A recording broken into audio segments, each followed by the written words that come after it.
3장 9절로 10절의 말씀 우리 함께 보시도록 하겠습니다. 함께 읽도록 합니다.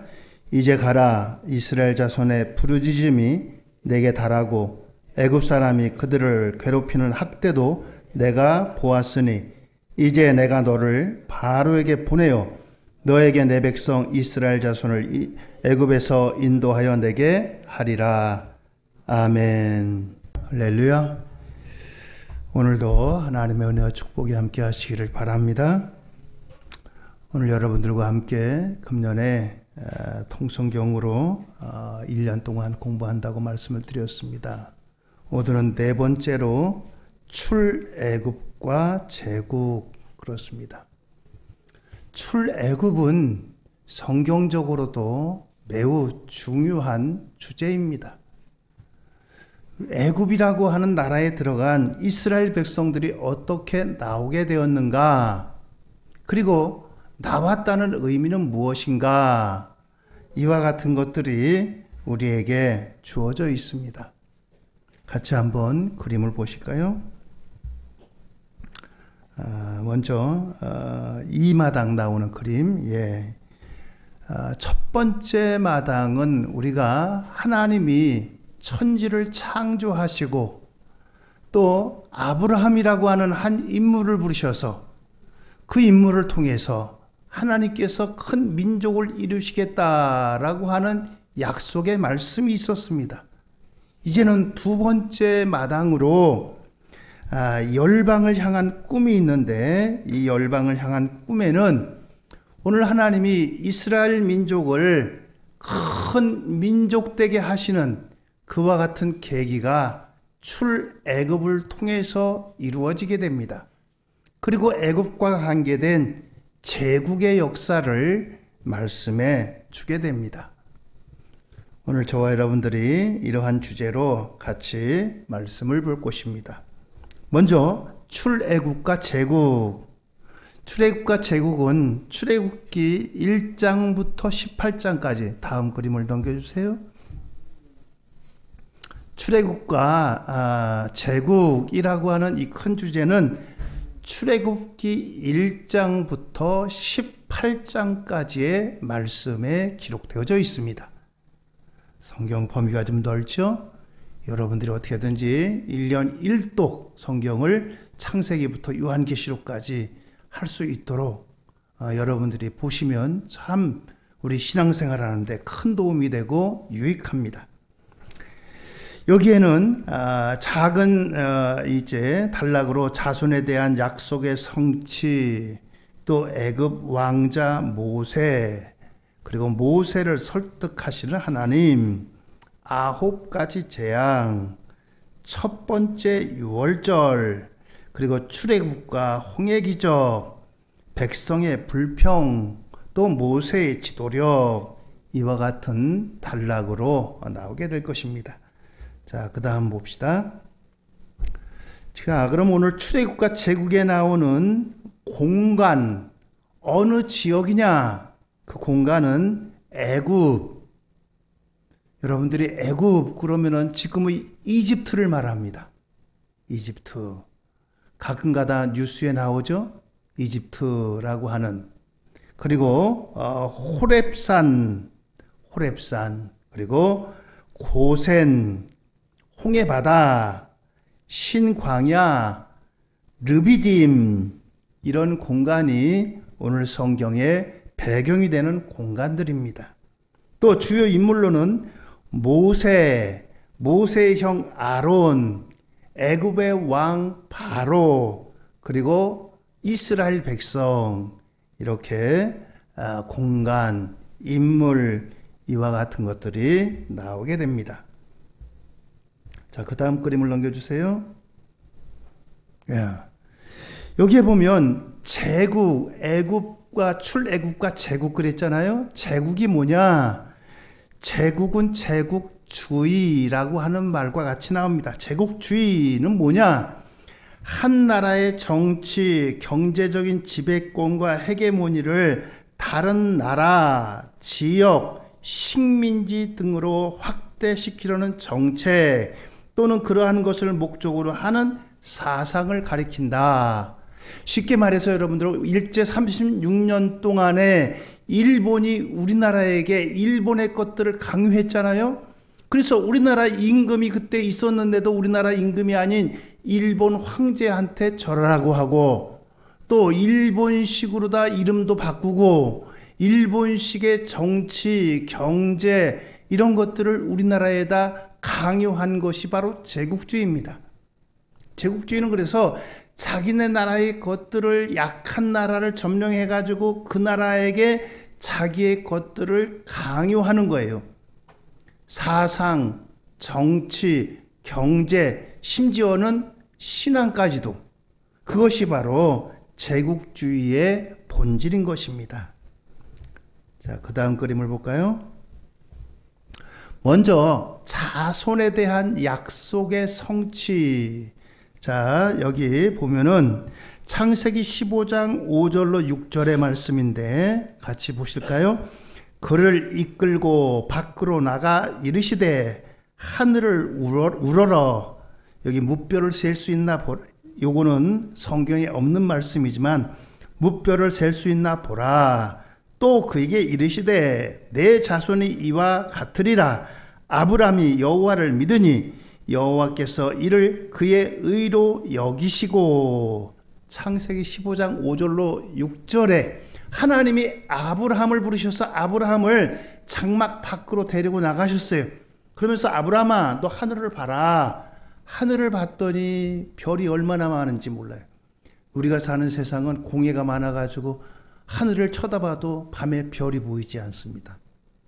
제가 진도에서 2년 목회했다고 그랬잖아요. 근데 진도에 가니까 진짜 하늘을 보니까 별이 있어요. 저는 도시에서만 살다가 시골에까지 내려가서 하늘을 보니까 별이 그렇게 많아요. 야, 역시 그쪽은 아직까지 공해가 그렇게 많지 않으니까 그래요. 아브라함 시대야 뭐 말할 게 뭐 있겠어요. 얼마나 깨끗하게 했어요. 공해가 없이. 그랬더니 하늘에 별이 얼마나 많은지 몰라요. 그러면서 그 하늘의 별같이 너의 후손들을 이와 같이 많게 해주시겠다.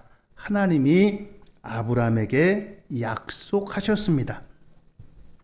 자, 그런데 이 약속이 어떻게 이루어졌나 보세요. 출애굽기 1장 7절입니다. 이스라엘 자손은 생육하고 불어나 번성하고 매우 강하여 온 땅에 가득하게 되었더라. 온 땅에 가득하게 되었다. 이게 지금 이스라엘 백성들이 요셉 시대에 기근이 찾아왔어요.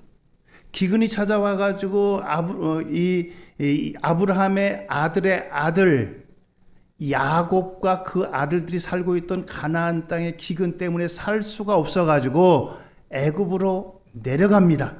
하나님께서 야곱에게 너 내려가라. 걱정하지 마라. 내가 너와 함께 하겠다. 너로 큰 민족 되게 하겠다. 말씀하셔가지고 그 말씀 따라서 이 아브라함의 아들의 아들 손자인 야곱과 그 아들들이 애굽으로 내려갔어요.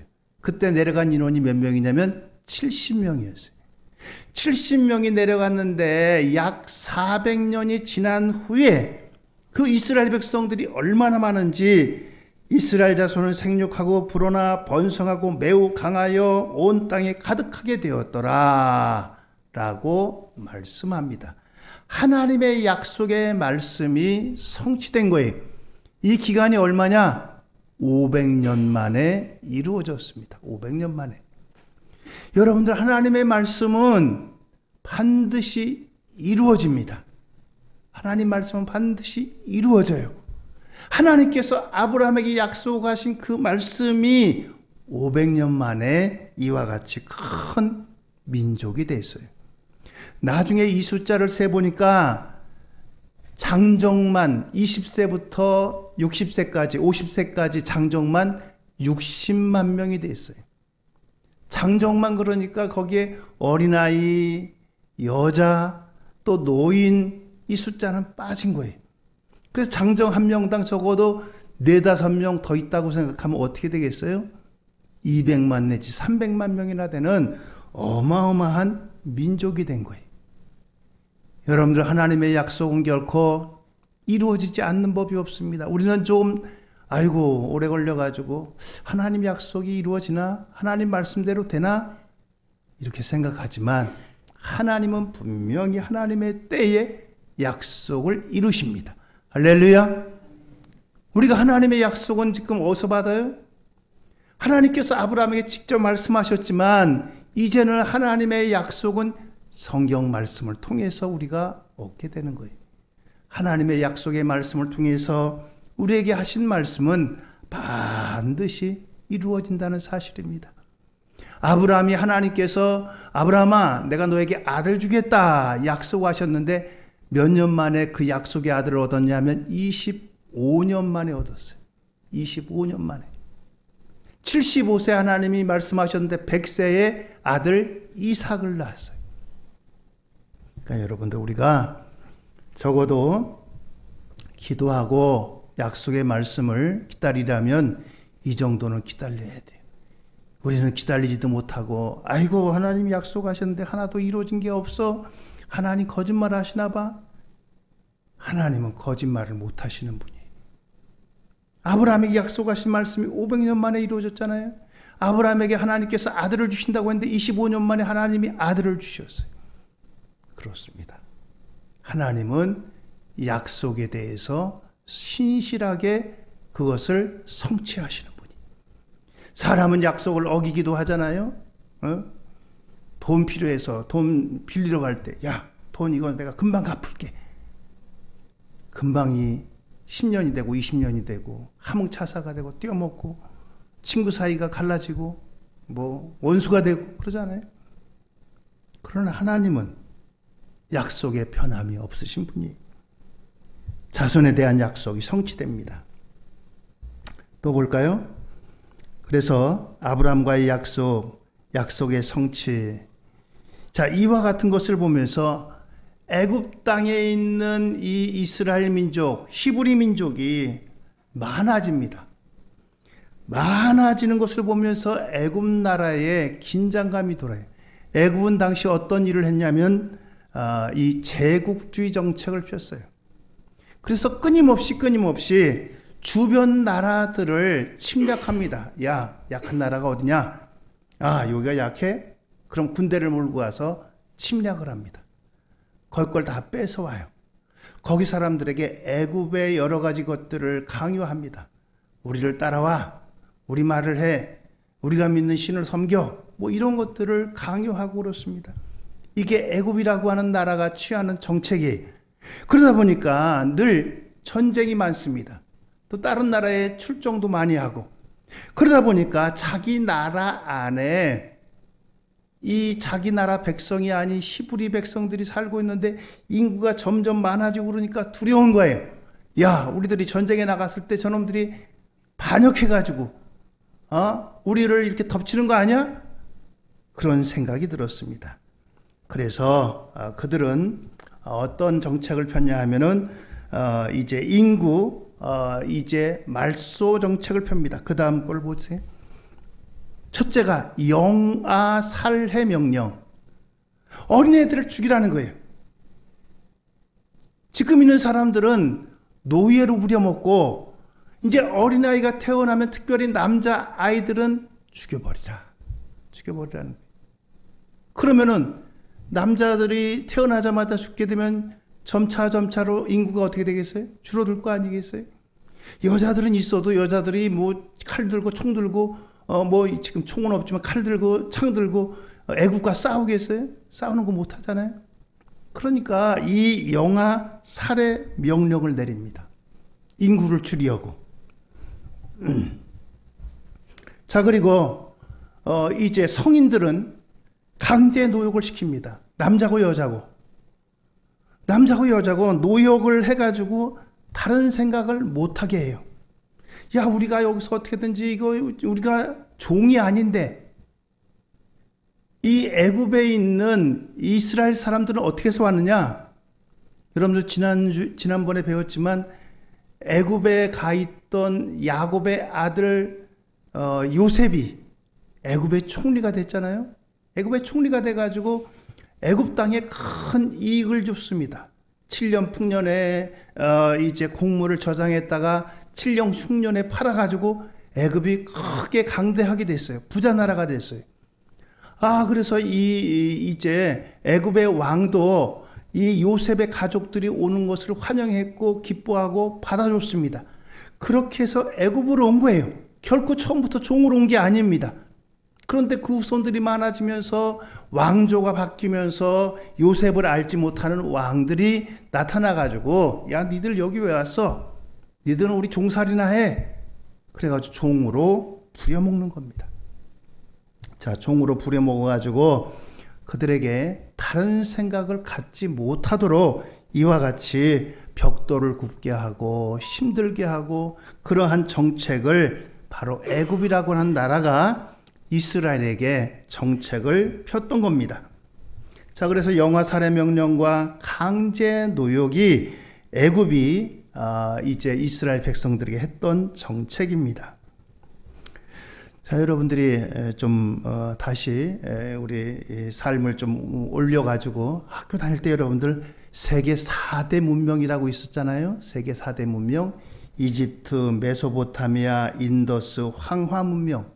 황하는 중국이고 인더스는 인도고 메소포타미아나 이집트는 중동에서 이제 세계 4대 문명이 생겨났는데, 이집트 문명은 특별히 나일강이라고 하는 강을 따라서 아주 농사가 발전했고 여러 가지 이제 문명이 발달한 지역입니다. 이집트가 거의 대부분이 사막이에요. 그런데 이 사막 한가운데를 나일강이 지납니다. 나일강의 길이가 약 6,700km나 돼요. 어마어마하게 큰 강입니다.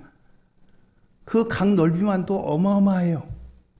그렇게 넓은 큰 이제 강이 있어가지고 이 사막 한가운데 있는 이집트가 문명을 꽃피울 수 있도록 이렇게 그 혜택을 준 것입니다. 이 제국주의의 본질은 뭐냐? 물질주의와 공성전.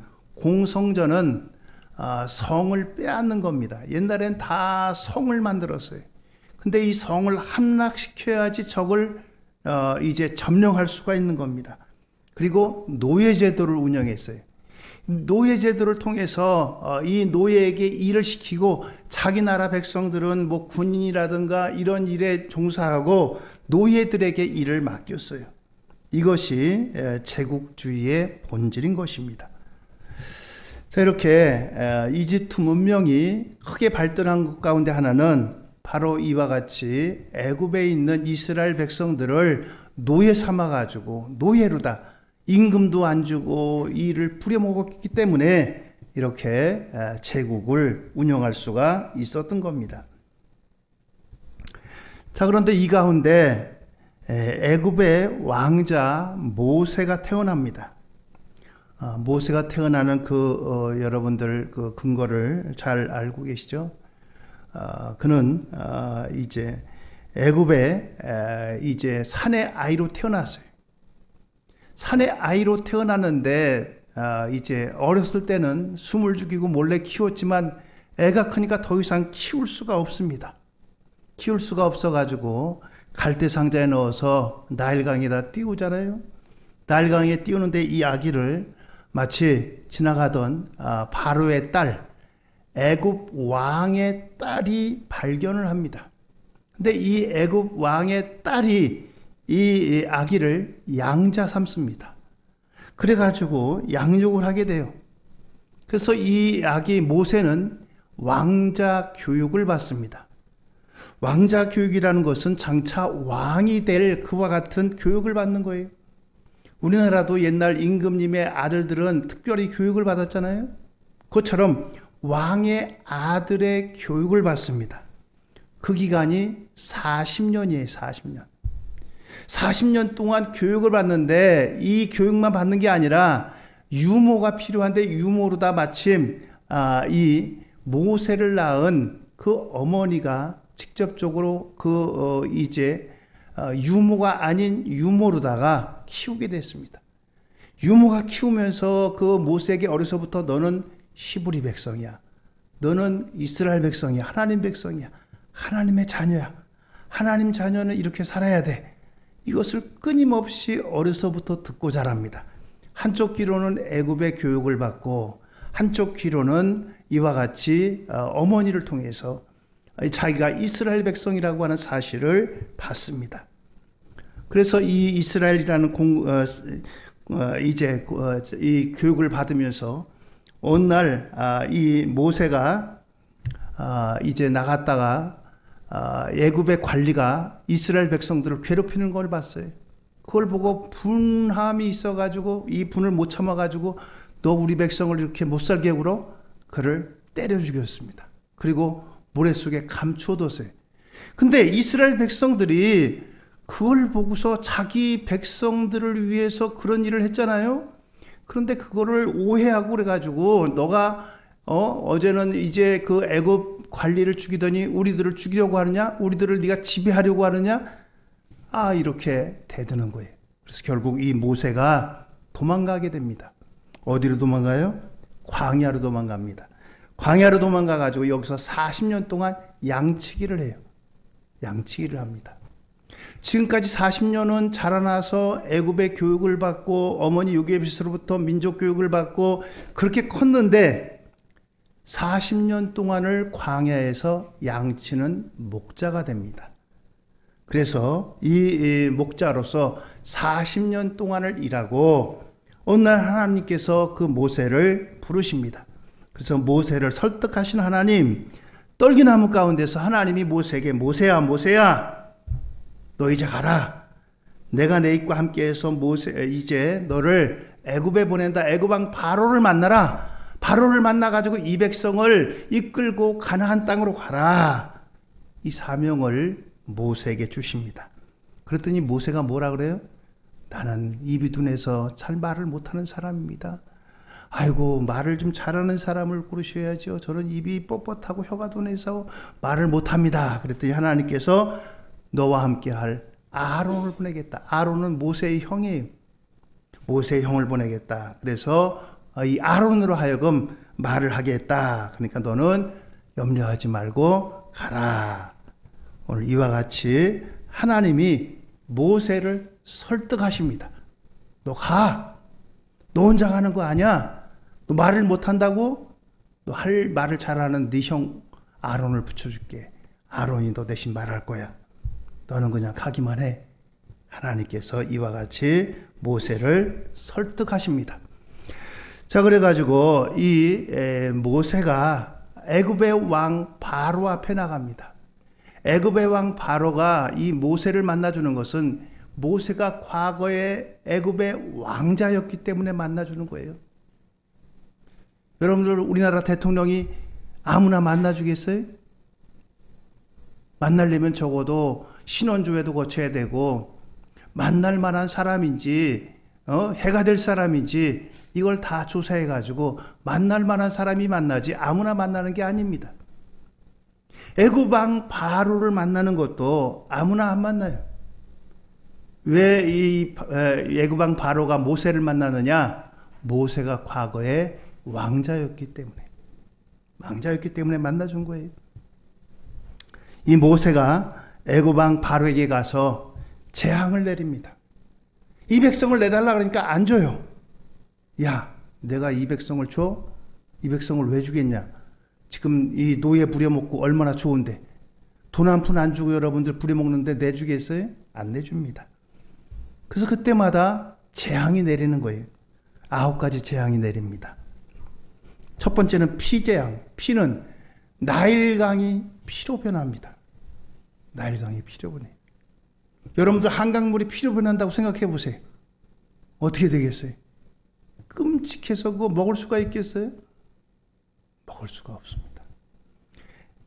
나일강은 이집트 사람들에게 생명수예요. 그런데 피로 변했어요.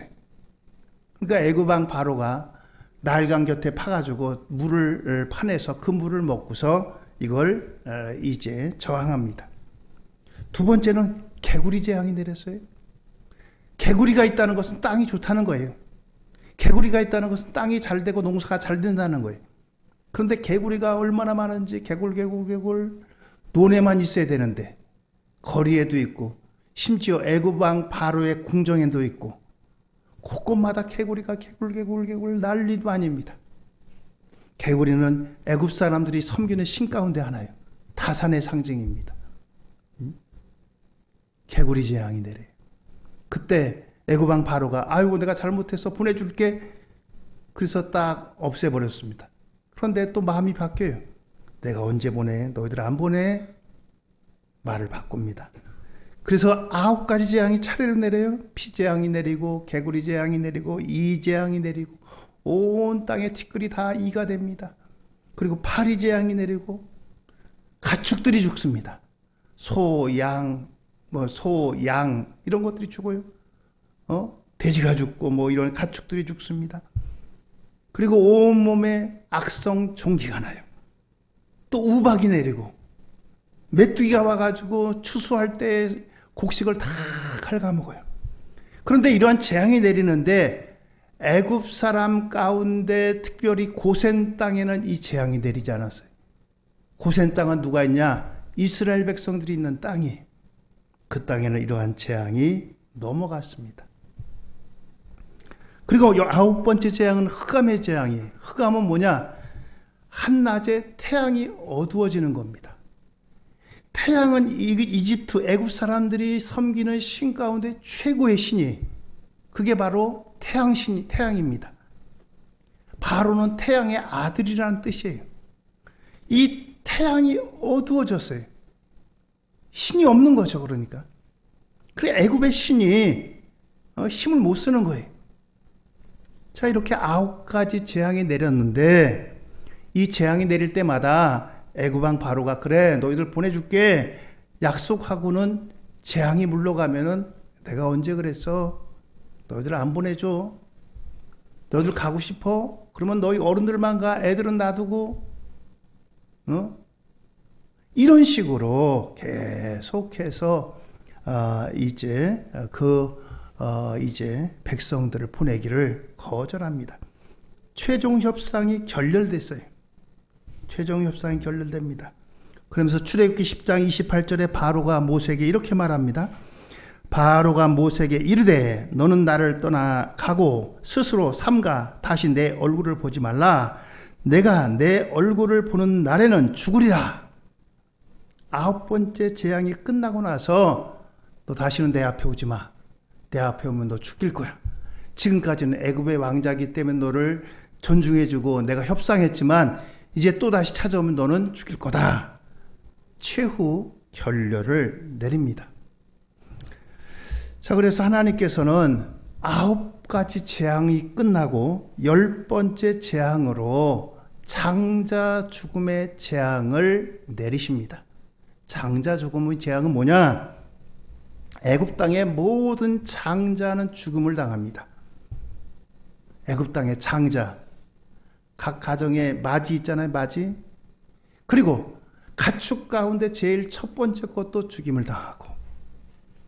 그런데 이 죽음의 재앙 가운데 벗어날 수 있는 길로다 양을 잡아가지고 양의 피를 집집마다 문설주와 임방에 바르라.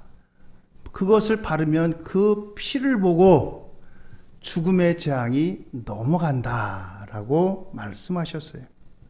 그래서 그것이 바로 유월절입니다. 그 다음 보세요. 유월절 이날을 기념하라. 가족 수대로 흠없고 1년 된 수컷 어린 양을 잡을 것. 양을 잡으라. 그리고 양의 피를 우슬초에 적셔 좌우 문설주와 임방에 바를 것. 피를 바르라. 그리고 그 밤에 양고기는 불에 구워 무교병은 발효되지 않는 빵을 말합니다. 이스트 같은 거 있죠? 이걸 넣으면 빵이 발효돼가지고 크게 부풀잖아요. 근데 이걸 넣지 말라는 거예요. 부풀지 않게. 그리고 쓴 나물, 양념하지 않은 쓴 나물, 말 그대로 쓴 나물을 먹으라. 그리고 네 번째, 먹을 때 허리에 띠를 띠고 손에 지팡이를 잡고 급히 먹어라. 빨리 먹으라는 거예요. 천천히 먹지 말고 빨리 먹어라. 다섯 번째, 모두 먹고 아침까지 남은 것은 모두 불살라라. 남은 거 이거 싸가지고 나중에 먹지 말고 남은 것은 모두 불살라 버려라. 이게 유월절 행사입니다. 유월절이라고 하는 것은 넘어갔다. 1, 2, 3, 4, 5, 6 6월절이 아니고 유월 넘어갔다 한자어인데 그런 의미입니다. 유월절은. 그래서 이 날을 기념하라 라고 말씀하십니다. 그러니까 이 유월절은 10번째 장자 재앙과 연관이 있는 거예요. 10번째 장자 재앙과 함께 유월절을 이스라엘 백성들을 위해서 하나님이 허락하신 거예요. 그래서 이 유월절은 애굽에서 나와서 노예에서 자유를 얻는 이와 같은 의미, 그리고 애굽에서 하나님 백성으로 나아가는 가나안으로 가는 첫 번째 그 시작이 바로 유월절 이것입니다. 그래서 그 다음에 유월절과 우슬초, 유월절 어린 양의 피를 바를 때 우슬초를 바르라 라고 했잖아요. 출애굽기 12장 22절 우슬초 묶음을 가져다가 그릇에 담은 피에 적셔서 그 피를 문 임방과 좌우 설주에 뿌리고 아침까지 한 사람도 자기 집 문 밖에 나가지 말라. 자기 집 문 밖에 나가지 말라. 그리고 시브리 9장 19절입니다. 모세가 율법대로 모든 계명을 온 백성에게 말한 후에 송아지와 염소의 피 및 물과 붉은 양털과 우슬초를 취하여 그 두루마리와 온 백성에게 뿌리며, 또 시편 51편 7절에 우슬초로 나를 정결하게 하소서 내가 정하리이다. 나의 죄를 씻어주소서 내가 눈보다 시리이다. 그렇습니다. 자, 우슬초가 어떤 모양인지 한번 보여주세요. 우슬초가 이런 이제 뭐랄까요, 그 꽃입니다. 우슬초. 이걸 가지고 여기에다가 피를 적셔가지고 뿌리라는 거예요. 좌우 문방에 바르고 뿌리라. 이와 같은 것이 바로 유월절에 그들의 행할 것들입니다. 자, 이렇게 하나님께서 유월절을 통해서 이스라엘 백성들을 장자의 재앙에서, 애굽에 있는 모든 장자들은 다 죽임을 당했어요. 애굽의 왕 바로로부터 모든 말단 백성에 이르기까지, 그리고 역시 그 집에 있는 가축들도 죽었고요. 집집마다 통곡 소리가 납니다. 아이고, 우리 아들, 건강하던 아들이 갑자기 죽고, 또 멀쩡하던 가축들이 갑자기 죽어나가니까 얼마나 놀라겠어요. 애굽의 왕 바로의 그 아들도 그렇게 됐습니다. 그러나 이 약속의 말씀을 믿고 피를 뿌린 가정에는 죽음의 재앙이 넘어갔습니다. 그래서 이 유월절이 약 1500년간 예수님 오실 때까지 지켜졌습니다. 유월절을 지켰어요. 그 다음에 유월절과 성찬식 그림을 보여주세요. 예수님이 오셔가지고 예수님이 십자가에 달리시기 전에 제자들과 함께 성찬식을 하시는데, 이 유월절 어린 양은 하나님의 어린 양이 되셨습니다. 하나님의 어린 양이 누굽니까? 예수 그리스도, 예수님이십니다. 유월절 어린 양은 1년 된 수컷 양을 잡아가지고 피를 발랐어요. 그런데 하나님의 어린 양은 바로 예수님을 말합니다. 예수님이 십자가에서 피 흘려 우리의 죄를 대신해 죽으셨어요. 이것이 바로 하나님의 어린 양이신 것입니다. 출애굽 전날, 십자가 지시기 전날 제자들과 함께 예수님이 모였습니다. 각 가정에서 가족들과, 유월절은 각 가정별로 가족들과 함께 했습니다. 그런데 성찬식은 정하신 집 다락방에서 제자들과 함께, 예수님이 마지막 제자들과 함께 모였습니다. 그리고 어린 양의 고기와 무교병, 이것은 예수님의 몸과 피를 기념하는 떡과 포도주. 예수님이 떡을 주시면서 제자들에게 이것은 내 몸이다. 떡을 나눠주셨어요. 그리고 포도주를 주시면서 이것은 내 피다 라고 말씀을 하십니다. 유월절에는 어린 양의 고기를 먹고 무교병을 먹고 그랬지만 성찬식에는 몸과 피를 기념하는 떡과 포도주를 먹고 마십니다. 그래서 유월절은 성찬식으로 대체되는 거예요. 이단 가운데는 지금도 유월절을 지켜야 된다고 하는 그런 이단들이 있어요. 그것은 예수님의 십자가 사역을 부인하는 겁니다. 예수님이 성찬식을 통해서 이 유월절을 성찬식으로 대신하셨어요. 이제 너희는 유월절 지키지 말고 이렇게 하라라고 하는 겁니다. 하나님의 교회 같은 데는 유월절을 지금도 지켜야 된다고 얘기해요. 그 사람들은 예수님의 십자가 지실 이유가 없는 거예요. 그 유월절을 지금도 지켜야 된다면. 예수님이 십자가를 지심으로 이제 더 이상 우리는 유월절을 지킬 필요가 없습니다. 유월절을 대신하는 게 성찬예식인 거예요. 성찬예식은 바로 이와 같은 의미가 있는 겁니다. 누가복음 22장 14절로 15절에 때가 이르매 예수께서 사도들과 함께 앉으사 이르시되 내가 고난을 받기 전에 너희와 함께 이 유월절 먹기를 원하였노라 하면서 이 유월절을 1500년이 지난 예수님이 오셔가지고 성찬식을 거행하시고 그 다음날 이제 잡히시고 재판받으시고 십자가에 돌아가셨던 것입니다. 자, 10번째 재앙, 그 다음 그림 보세요. 밤중에 여호와께서 애굽 땅에서 모든 처음 난 것 곧 왕위에 앉은 바로의 장자로부터 옥에 갇힌 사람의 장자까지와 가축의 처음 난 것을 다 치심해 10번째 재앙이 일어났습니다. 결국 그래서 이 바로가 모세에게 야 제발 나가라, 빨리 나가라. 더 있다가는 더 큰 어떠한 재앙이 임할지 모르니까 제발 빨리 나가라고 이 바로가 모세에게 애원을 합니다. 그래서 이 백성들이 나가는데 그냥 나가는 것이 아니라 애굽에서 400년 동안이나 종살이했어요. 종살이하면서 한 푼도 그들이 임금 받은 적이 없습니다. 그래서 이 애굽에서 나갈 때 이스라엘 백성들이 어떻게 했느냐?